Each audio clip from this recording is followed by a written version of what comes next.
মুসলমানের ভোট পান আর ভোট চুরি করেন বলে এমএলএ হন।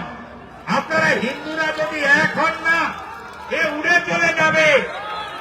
এখানে তো 75% হিন্দু আছে বাগনানে, তাই তো? না 70%? 75% হিন্দু এক জায়গায় ভোট দিলে কি হয় জানতে পারেন? আপনাকে বলি, মালদা, উত্তর মালদা, খগেন মুর্মু জিতে কি করে? ওখানে হিন্দু কত জানেন? 58%। 42% মুসলমান। ওখানে 85% হিন্দু পদ্ম ফুলে ভোট দেয়, তাই খগেন মুর্মু জিতেন। আমি মমতা ব্যানার্জিকে হারিয়েছি কি করে? 26% মুসলমান নন্দীগ্রামে, 74% হিন্দু। আমার ওখানে 65% হিন্দু। তারা হিন্দু স্বার্থ রক্ষা করার জন্য পদ্ম ফুলে আমাকে ভোট দিয়েছিল, তাই আমি 2000 ভোটে জিতেছি। এখন ওখানে 72% হিন্দু এক হয়েছে বলে অভিজিৎ গাঙ্গুলি 8200 ভোট শুধু নন্দীগ্রাম থেকে লিড পেয়ে 80,000 ভোটে জিতেছেন। আপনাদের এখানকার হিন্দুদের বুঝতে হবে যে আমরা যদি বিচ্ছিন্ন থাকি তাহলে আমাদের অবস্থা এইটাই হবে। আপনারা যদি ঐক্যবদ্ধ হন, ভাষার নামে জাতের নামে বিভক্ত না হয়, তাহলে এখানেও বিপ্লব ঘটবে। আপনারা নিশ্চিন্ত থাকুন, ভোটার তালিকা থেকে সমস্ত বদ রক্ত বেরিয়ে যাবে, চিন্তার কোনো কারণ নেই। যখন ফাইনাল ভোটার লিস্ট বেরোবে, আমি বলে গেলাম বাংলাদেশি মুসলিম রোহিঙ্গাদের উপরে, মৃত ভোটারের উপরে নির্ভর করে ছাপ্পা মারা তৃণমূল বলবে আমরা ভোটে লড়ব না, এ ভোটার লিস্ট মানি না। এ তো সবে ব্রেকফাস্ট হয়েছে 58 লক্ষ, লাঞ্চ এখনো হয়নি। আপনাদের কাজ কি জানেন?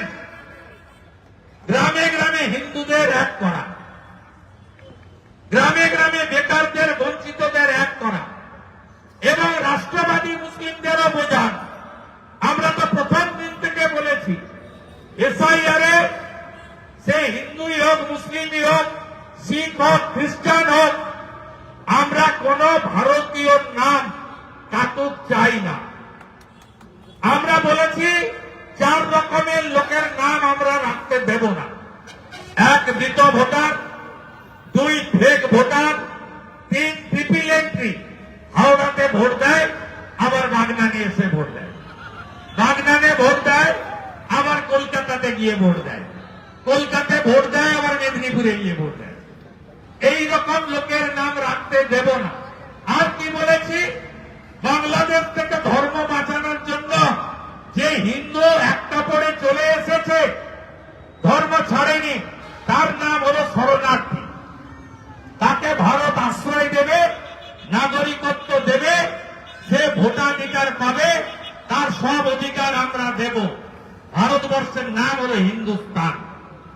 কিন্তু যে বাংলাদেশ থেকে যে মুসলিম এবং বাংলাদেশি মুসলিম আর রোহিঙ্গা যারা ভারতীয় নয়, তাদের নাম ভোটার লিস্টে থাকবে না। পরিষ্কার কথা। আপনারা বুথকে সংগঠিত করুন, দিকে দিকে সনাতন এবং ভারতীয় সংস্কৃতিকে যারা রক্ষা করতে চায় তাদেরকে ঐক্যবদ্ধ করুন। এই রাজ্যে চুরি দুর্নীতির হাত থেকে মানুষকে বাঁচাতে হবে। আমরা দেখেছি কয়লা চুরি, আমরা দেখেছি পাথর চুরি, আমরা দেখেছি গরু পাচার, আমরা দেখছি নদীগুলোর অস্তিত্ব নেই, বালি পাচার হচ্ছে বেআইনি ঘাট করে।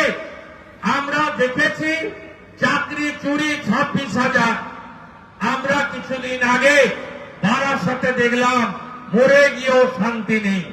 মদ থেকে ময়না তদন্তে মর্গে থেকে চোখটা উপড়েও বেঁচে দিয়েছে। এই তোলামূল চোরামূল। এবিপি আনন্দ, এগিয়ে থাকে, এগিয়ে রাখে।